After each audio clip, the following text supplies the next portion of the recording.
ये लड़ाई अब हमको लड़ना है। अभी आज की बात है, अभी मैं बाहर गया था, 5 मिनट के लिए मीडिया के साथियों ने पकड़ लिया, कुछ सवाल कर दिए, बोले कॉन्फ्रेंस क्यों हो रही। मैंने कहा कि बुलडोजर की सियासत यूपी के अंदर शुरू हुई, नागपुर के अंदर आई, नासिक के अंदर आई, वहां पर किसी का घर तोड़े, यहां पर दरगाह तोड़ दिए। मैंने कहा कि औरंगजेब की दरगाह भी तोड़ने की बात कर दे, उनकी कब्र। एक साथी ने कहा कि आपको कैसे लगते, औरंगजेब को आप कैसा मानते। मैंने कहा पवित्र मानते। अगर हम मस्जिद के ट्रस्ट बनकर बैठे हैं, अगर हम मदरसे के ट्रस्ट बनकर बैठे हैं, या मजहबी मुकामात के हम ट्रस्ट बनकर बैठे हैं, तो जिम्मेदारी हमारी बढ़ जाती है कि अपना वक्त निकालकर पेपर जमा करिए, कानून के दायरे में आना पड़ेगा, पेपर मजबूत करना पड़ेगा। और इसीलिए आज की कॉन्फ्रेंस ली जा रही है। अगर आप वक्त नहीं दे सकते, माफी के साथ बोलता हूं, तो किसी नौजवानों को आगे लाइए, उनको ट्रस्ट बनाइए और उनको बोलिए कि आप आगे आकर लड़िए, वक्त दीजिए। जब जाकर ये मसला हल होगा, जब जाकर ये मसला हल होगा। और नहीं तो हमको इस्तीफा दे देना चाहिए, हिसाब होगा, हमको भी हिसाब देना है।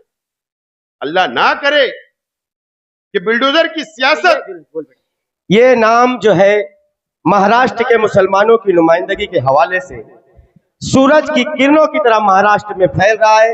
मैं आवाज दे रहा हूं शेर से कि इसी मेहराब से एक रास्ता सदरंग निकलेगा, सफर जब खत्म होगा हर मुसाफिर दंग निकलेगा। मुझे अपनी इसी कोशिश में लगा रहने दो, फिर देखो मैं जिस पौधे को छू लूंगा वही कुछ रंग निकलेगा। पुरजोर तालियों में इस्तकबाल करें आसिफ शेख रशीद साहब का। बिस्मिल्लाहिर्रहमानिर्रहीम। माइनॉरिटी डिफेंस कॉन्फ्रेंस मंच पे तशरीफ फरमा तमामी जिम्मेदारान, वक्त 20 मिनट बचा हुआ है 10 बजने में, इसके लिए मैं नाम नहीं लेता हूं, माजरत चाहता हूं तमामी लोगों से। तमामी जिम्मेदारान और मेरे सामने तशरीफ फरमा अहमदनगर, नासिक, धुलिया, नंदुरबार और जलगांव से आए हुए, अलग अलग ताल्लुका, अलग अलग देहात, अलग अलग डिस्ट्रिक्ट से आए हुए तमामी हमारे मेहमान और तमामी मेरे मीडिया के साथी, दोस्तों और साथियों, सबसे पहले मैं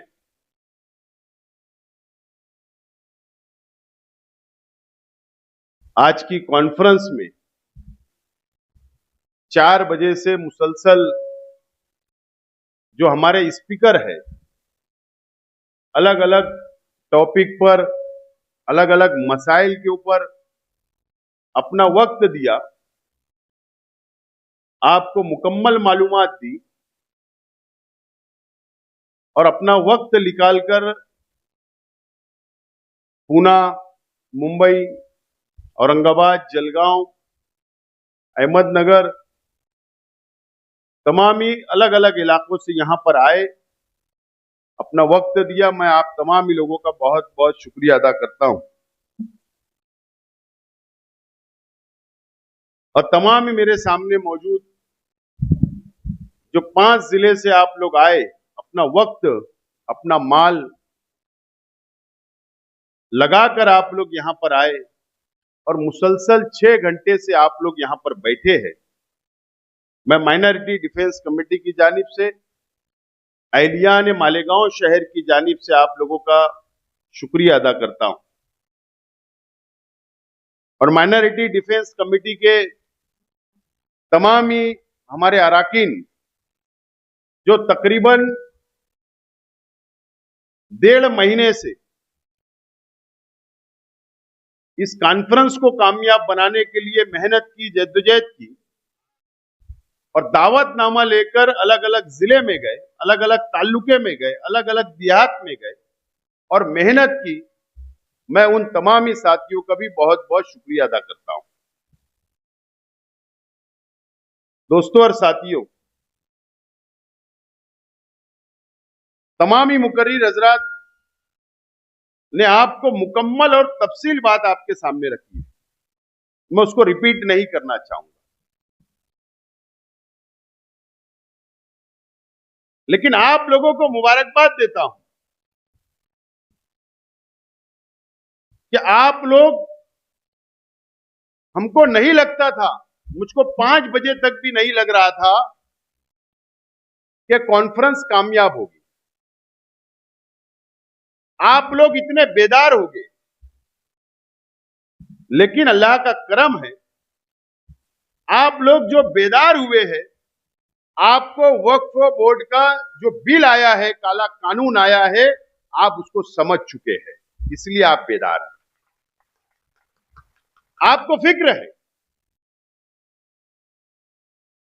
और आज हम यहां पर सर जड़ कर बैठे, आप लोगों को मालूमात दी गई, आप लोग यहां से मालूमात लेकर जाएंगे। मैं आपसे वादा करता हूं, आप लोगों को यकीन दिलाता हूं, माइनॉरिटी डिफेंस कमेटी की जानिब से, कि कॉन्फ्रेंस खत्म हो जाएगी। हमारे कई साथियों ने कहा कि ऐसा ना हो कि ये आज कॉन्फ्रेंस खत्म हो जाएंगी, उसके बाद ये सिलसिला बंद हो जाएगा। मैं हम तमाम ही जिम्मेदारान को भी यकीन दिलाता हूं, आप लोगों को भी यकीन दिलाता हूं कि यहां से जाने के बाद, चाहे वो 5 जिले के हो आप लोग, या महाराष्ट्र के जिन लोगों के मस्जिद के मसाइल हो, मदरसे का मसला हो, दरगाह का हो, खानका का हो, कब्रस्तान का हो, ईदगाह का हो, या वक्फ की हमारी प्रॉपर्टी का मसला हो, अगर आपको लगता है कि हमारी मदद लेना है, तो आप आधी रात को हम लोगों को याद करो, हम आपके साना बसाना आपके मसाइल हल करने के लिए आपके गांव तक, आपके शहर तक इंशाअल्लाह जरूर आएंगे। ये यकीन हम लोग आप दिलाते हैं। मुझे पता है कि वक्फ बोर्ड के ऑफिस में जब आप लोग जाते हैं, सब थक चुके हैं।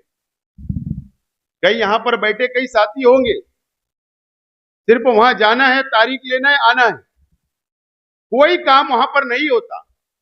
लेकिन मैं आपको यकीन दिलाता हूं कि हम लोग सियासी लोग हैं, समाजी लोग हैं,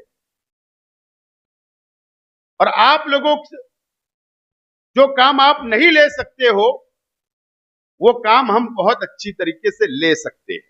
ये बात आप नोट कर लो। जरूरत पड़ने भी तो हमारा काम अगर अंदर के ऑफिस में नहीं हुआ, तो हम गेट पे बैठ जाने वाले लोग, हम तो ऐसे लोग। तो आपको यकीन दिलाता हूं कि आप लोग जो भी काम लाएंगे, हम आपके साथ आइंदा भी खड़े रहेंगे इंशाअल्लाह।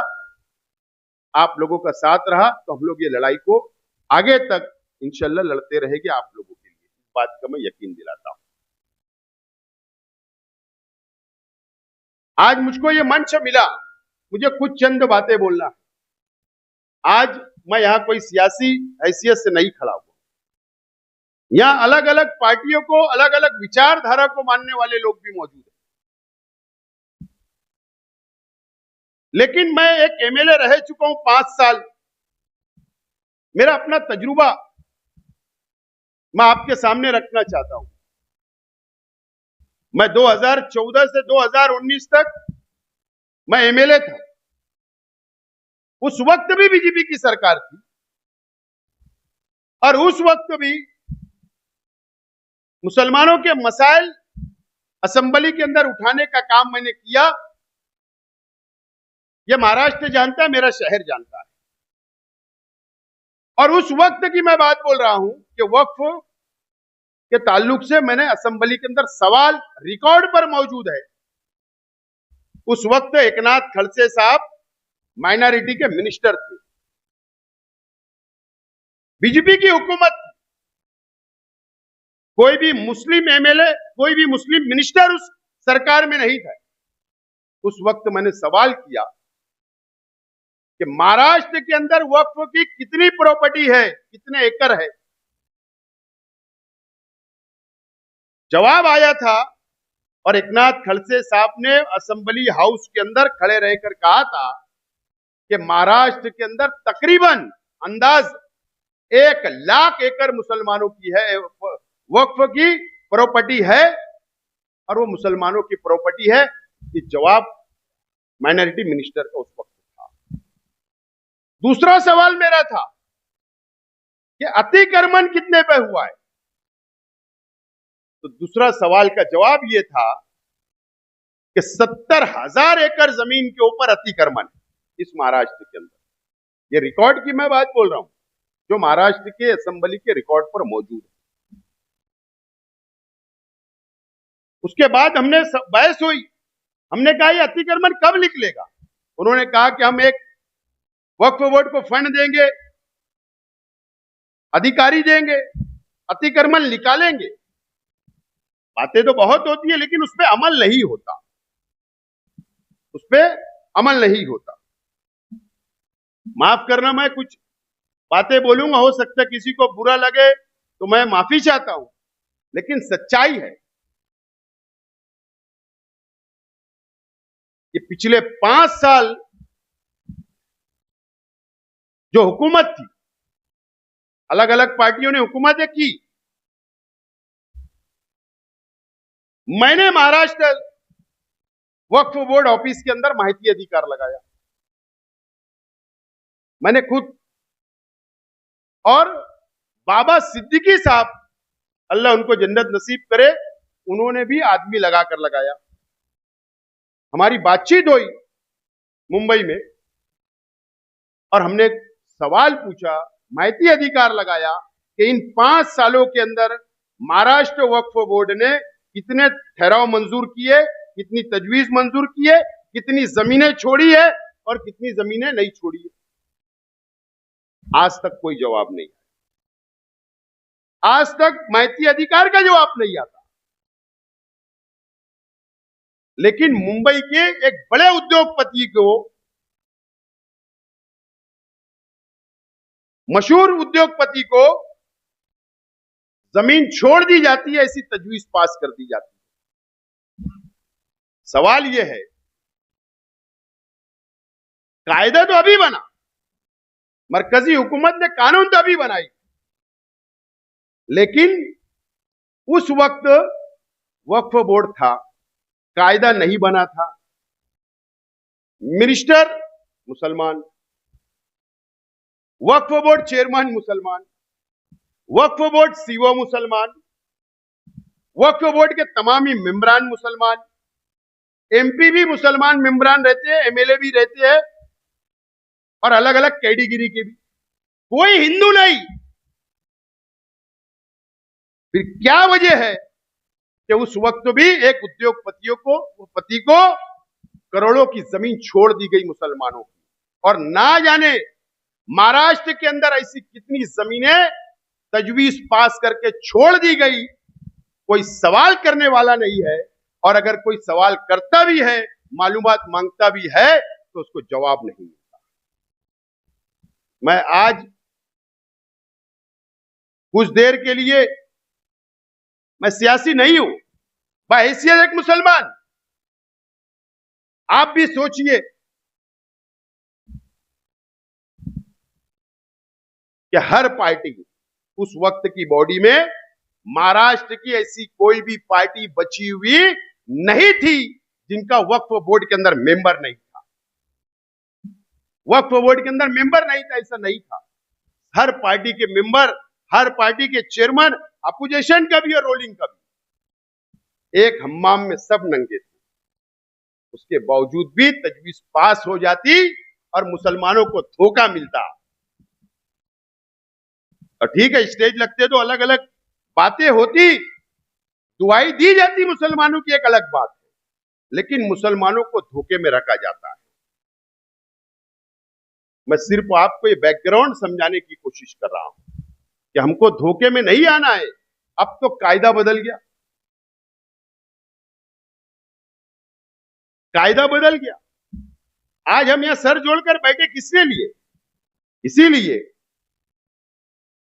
कि मरकजी हुकूमत ने नया कानून बना दी वक्फ बोर्ड का, इसीलिए बैठे ना।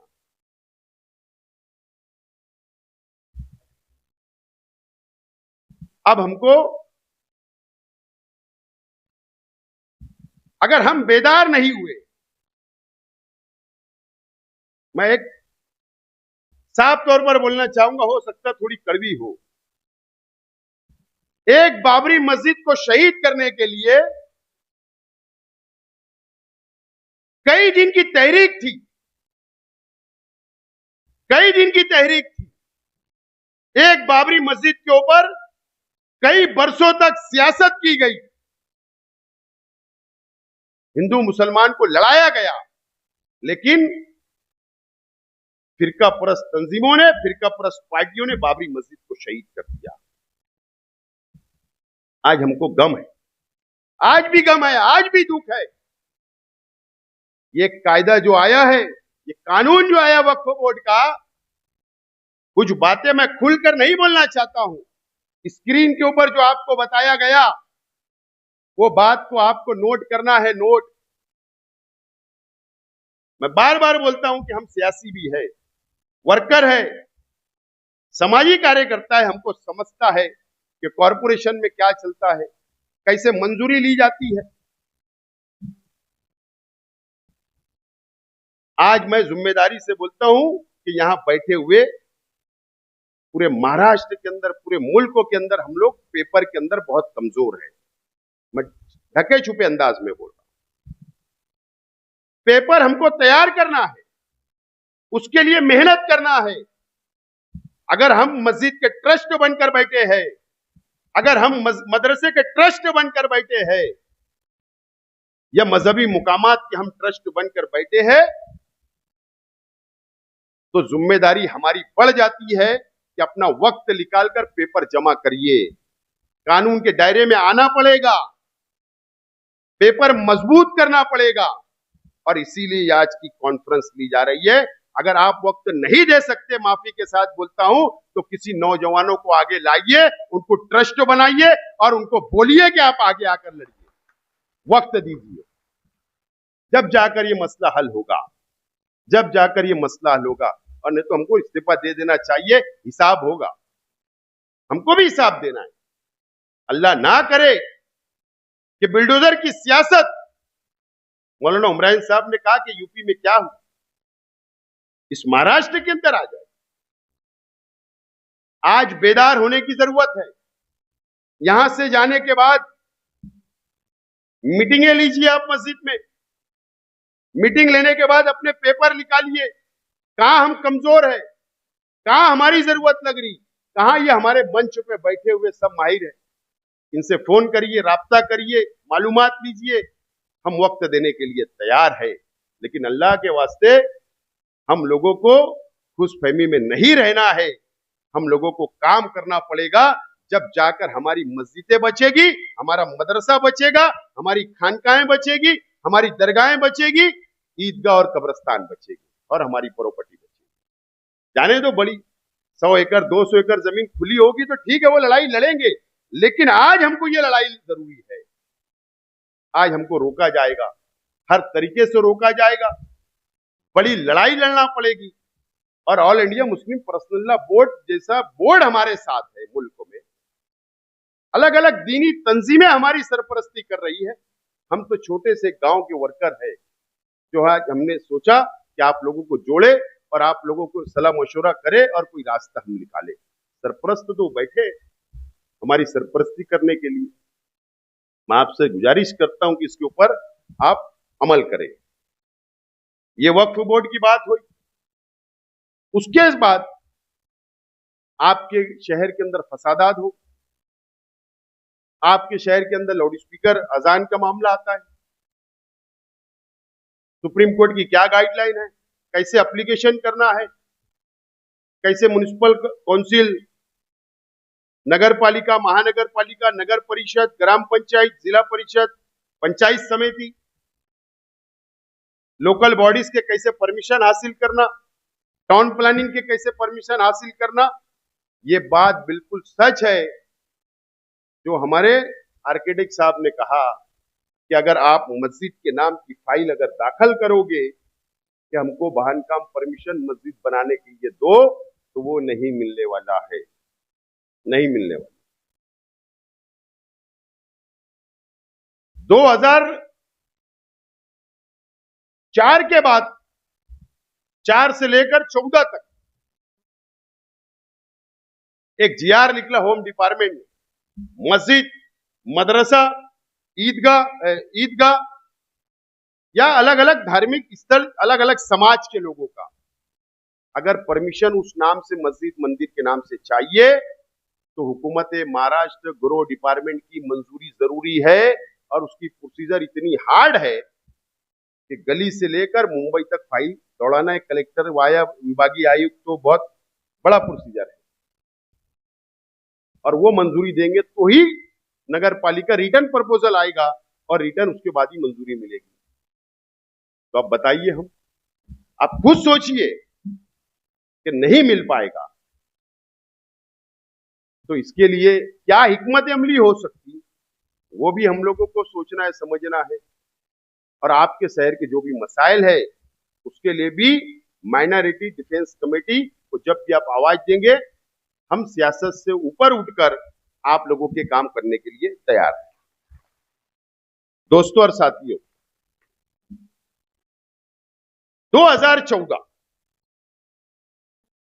2014 में भारतीय जनता पार्टी की सरकार इस देश के अंदर आई। हम बहुत जल्दी भूल जाते हैं, बहुत जल्द भूल जाते हैं। क्या हुआ 2014 के बाद से, क्या क्या हुआ इस देश के अंदर, ये आप लोग समझ लीजिए।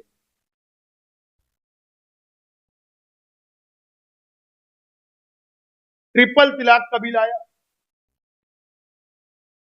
ट्रिपल तलाक का बिल आया, कानून लागू हो गया। उस वक्त भी all India Muslim personal law board ने तहरीक चलाई, सुप्रीम कोर्ट गए, कानूनी लड़ाई लड़ी गई, लेकिन अक्सरियत की बुनियाद पर ट्रिपल तलाक का कानून लागू हो गया। यह काला कानून बना, हमारी शरीयत के अंदर मुदाखलत की गई, इंटरफेयर किया गया। उसके बाद एनआरसी आया, CAA आया। उसके बाद भी हम लोग रास्ते पर कई शाहीन बाग बने, मुल्क में अलग अलग इलाकों के अंदर, अलग अलग शहरों के अंदर एनआरसी की भी तहरीक चली। उसके बाद एनआरसी लागू हो गया। उसके बाद ही हम लोगों ने घबराकर, जज्बात में, सियासी लोगों से कांटेक्ट नहीं करते हुए, एजेंट मार्फत पूरे मुल्क के अंदर या मालेगांव हो, जन्म दाखला जरूरी है, जन्म दाखला जरूरी है, बनाना शुरू कर दिया। एजेंट के भरोसे आज सजा हम भुगत रहे। ये काला कानून बना। अभी वक्फ बोर्ड का बिल आ गया, काला कानून बना। सामान्य नागरिक कायदा आया, उसका ड्रॉप वगैरह तैयार हुआ, बाद में कुछ पेंडिंग चल रहा है। वक्त वक्त के ऊपर धमकियां मिलती है हमको केंद्र सरकार से कि हर हाल में लागू करेंगे, यह कायदा आया, आ जाएगा। और मैं आज इस तमाम ही जिम्मेदारान की मौजूदगी में, इस मीडिया की मौजूदगी में आप लोगों से मैं गुजारिश करना चाहता हूं। हमने हर काले कानून से लड़ा और लड़ते रहेंगे।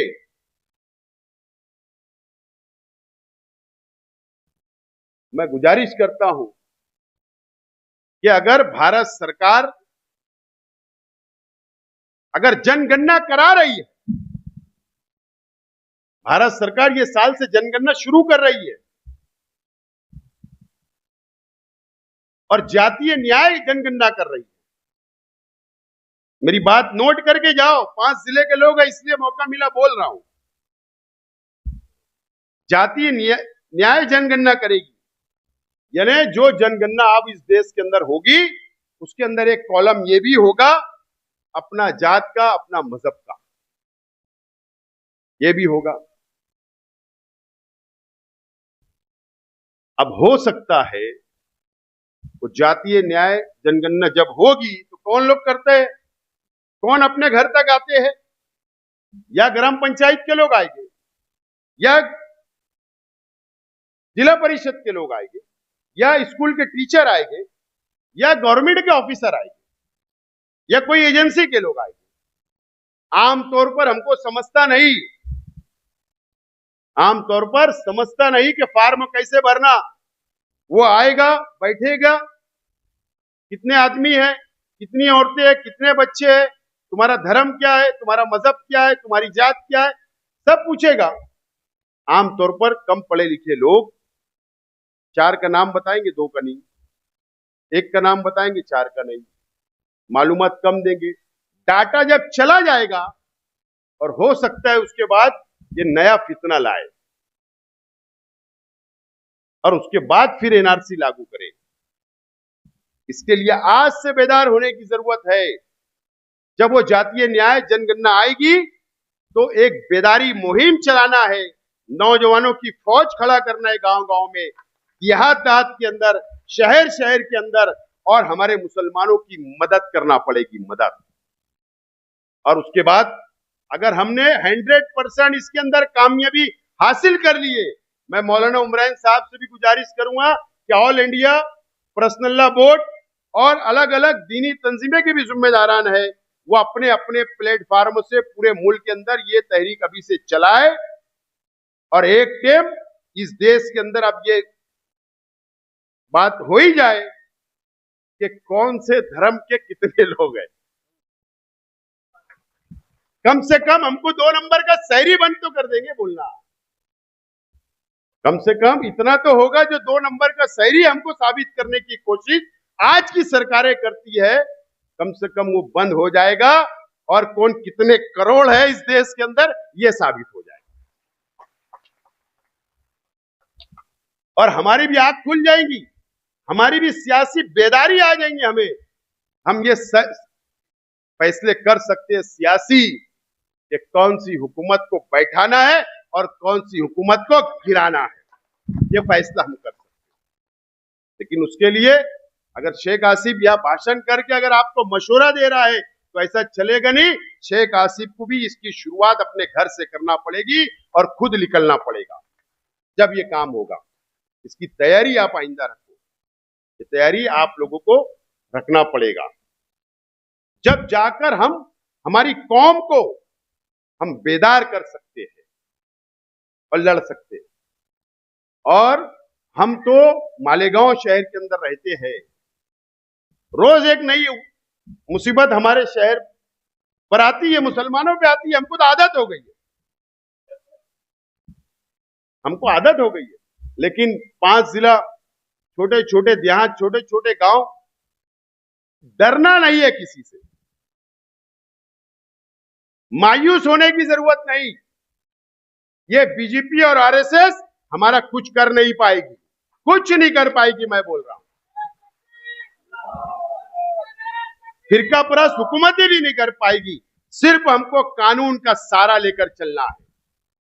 एक लीगल सेल मजबूत अगर हमने कर लिया तो हम हर लड़ाई इनसे कानून के दायरे के अंदर रहकर ये बीजेपी और आरएसएस से लड़ सकते हैं। मैं जिम्मेदारी से आपको ये बात बोल रहा हूं, हमको तजुर्बा है। और सब ये बीजेपी और आरएसएस की बात सब हिंदू भाई मान लेते, ऐसा नहीं है। अगर आज भी आप वोट परसेंटेज देखेंगे इस देश के अंदर पार्लियामेंट का, तो अपोजिशन को उनसे ज्यादा वोट मिली है। किसने दिया? अरे हमारे हिंदू, मुस्लिम, सिख, ईसाई सब ने दिया। उनसे इत्तेफाक नहीं है, उनकी विचारधारा से इत्तेफाक नहीं है, ना आरएसएस की, ना बीजेपी से, ना फिरका परस्त तंजीमों की। इस मुल्क के अंदर आज भी सेकुलर जहन रखने वालों की करोड़ों के अंदर तादाद और वो ज्यादा है। बस भाईचारा बनाओ अपने गांव के अंदर, अपने शहर के अंदर, हिंदू मुस्लिम का भाईचारा बनाओ।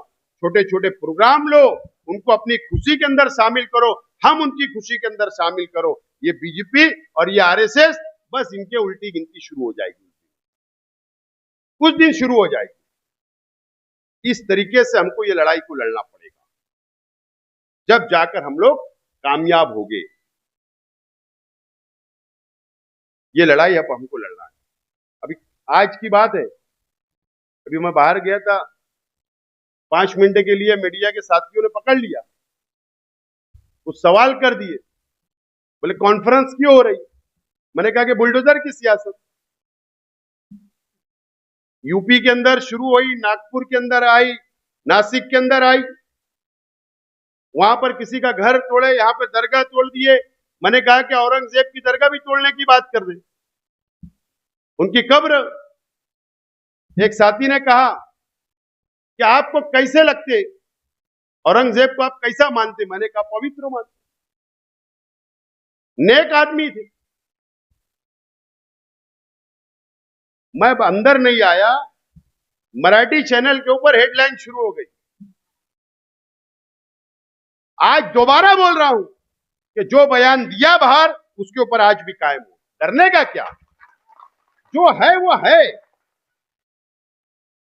तो जो है वो है। डरने न सरकारों से डरने का। हम इस देश के अंदर रहते तो संविधान को मानते हैं, इस देश से मोहब्बत करते हैं और करते रहेंगे। इसके अंदर कोई नहीं। देखो, हिंदुस्तान का झंडा सबसे ऊपर लगा है, कितनी मोहब्बत करते कि नहीं। वो एक हिंदुस्तान का झंडा है।